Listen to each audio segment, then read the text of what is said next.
if you so much as touch us, Hiccup is gonna kick. He's only the son of Stoic the Vast, his heir to the throne of Berk, and the greatest dragon master this world has ever seen.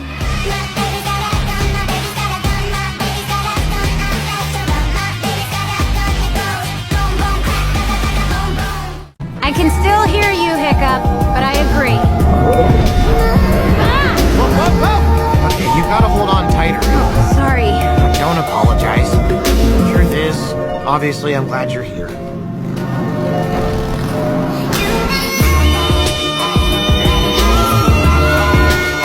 He's in love. Trust me, relationships are nothing but pain and misery.